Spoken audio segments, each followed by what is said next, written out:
As everyone on this channel knows, I love Mario games so much. So much even so, I dedicated my first season to Mario. Mario is a simple guy that goes around jumping on turtles and Goombas, and there's really nothing complicated about that. However, in 1996, there was a game that was sure to satisfy platforming junkies as well as RPG enthusiasts. I'm talking about Super Mario RPG.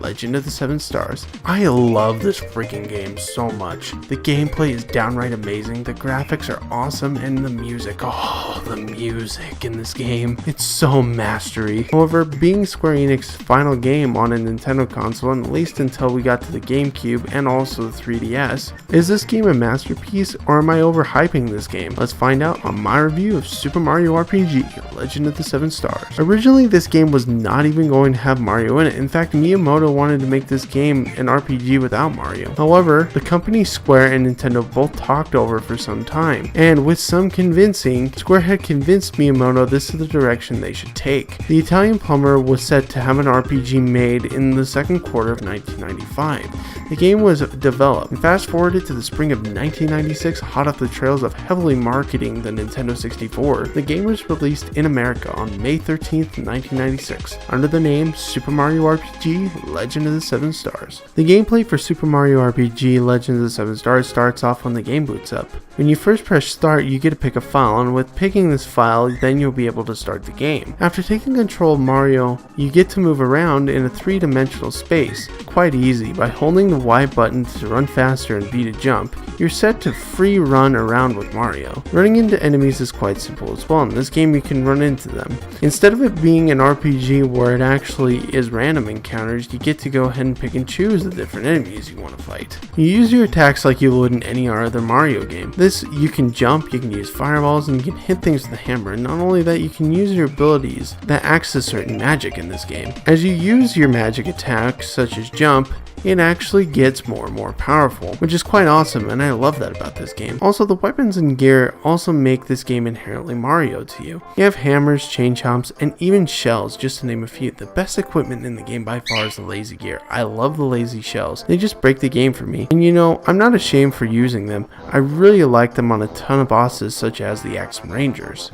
Go, Axem Rangers! Who did that? They're a breeze to fight simply because you don't have to play defense. As if you put it on any character, their defense skyrockets and they only take 1 damage. Heck, even the sidebox QX can even hurt you that bad. I love the equipment in this game, it's a great deal of fun, but the actual gameplay is the battle system. As for other JRPGs in this generation, you take turns, and as you pick your command, you then use the attack and command on that particular button. If you use the same button, it will actually give you more enhanced attack strength, and you can also press A to defend, which can also help you defend with enemy attacks. The movement on the field that is not in battle is very tight and smooth. The thing I like is Mario is the only character out walking around for portions of the game. And I understand that Mario has a party and a band of characters with him, but this is a Super Mario RPG, and so Mario should be the only character out of there. Speaking of characters, the characters in this game I love.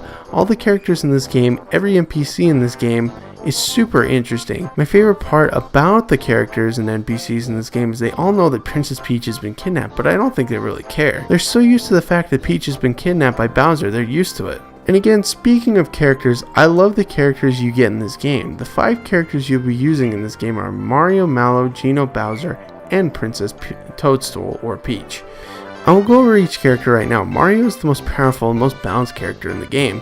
He can hit for a hard punch while his magical abilities make him just as powerful. Mario is a regular black mage. Mallow is really the weakest character in this game, and to be honest, his lack of age really shows how powerful he is. Now don't get me wrong, I like his character, but he's not very powerful in this game. And even so, once I get Bowser and Geno and Peach to come into the party, he's honestly cast to the side. The next character in this game is Geno. Geno has great magical attacks as well as being super helpful with his Geno boost, which can boost offense and defense if timed out correctly. Geno is the second most versatile character in the game in my eyes. The next character is Bowser. He's really just a big brute, of course. He can pack a punch and makes enemies easy to take down. Although I only use him for a short time, if you like Bowser, then he's fit for you, and his style of gameplay is fit for you. Final character in this game is honestly the best character in this game, Princess Peach, or Toadstool in this game. She lacks heavy in attacks, but her magic group hug is always awesome and welcome.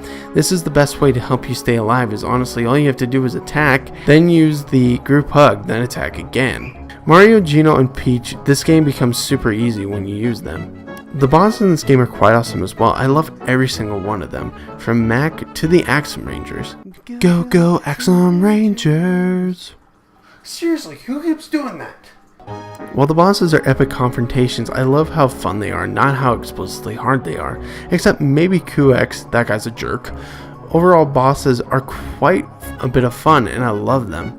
The graphics in this game are really good, and to be honest, they've aged better than something like Mario 64. The clay-looking graphics, to me, are just the better-looking graphics. They're surprisingly bright and colorful as well. I do, however, feel like some of the enemies in this game aren't that super distinguishable. That's a bit nitpicky, but all in all, I really love how the models look.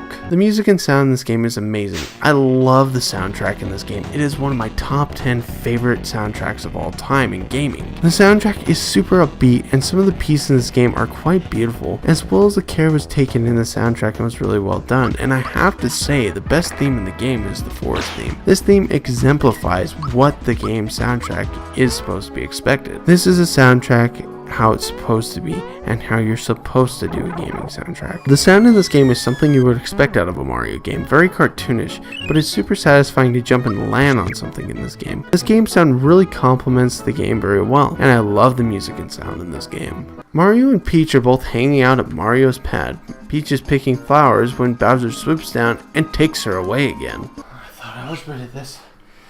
I must be going insane.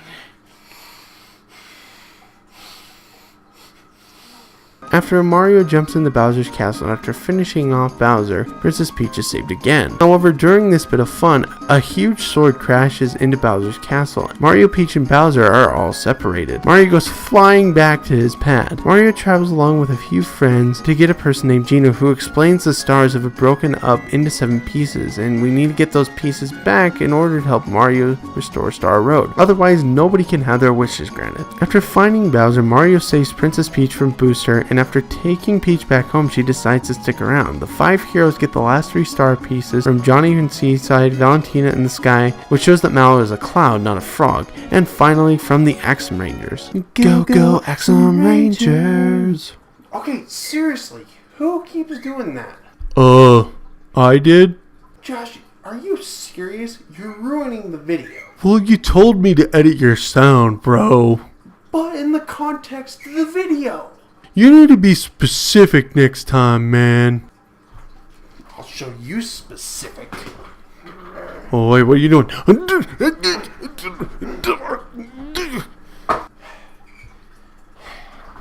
Stupid fetcher. Why are you so violent?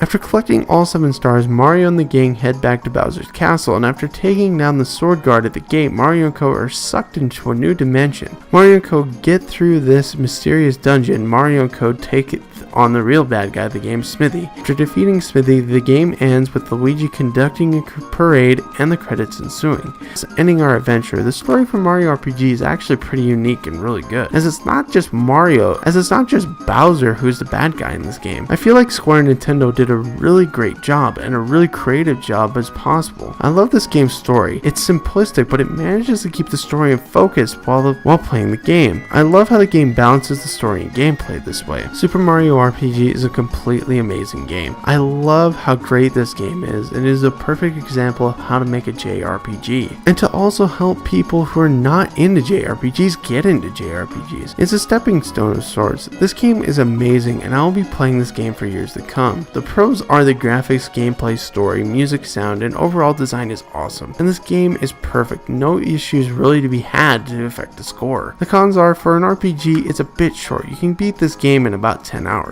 But for that, folks, I give this game score a 10 out of 10. This is a Mario game everyone should play, and trust me, the first time you play this game, you'll not want to put it down. To me, this is the best Mario game ever made, and I love it so much. Thanks for watching, folks, and I'll see you in the next episode.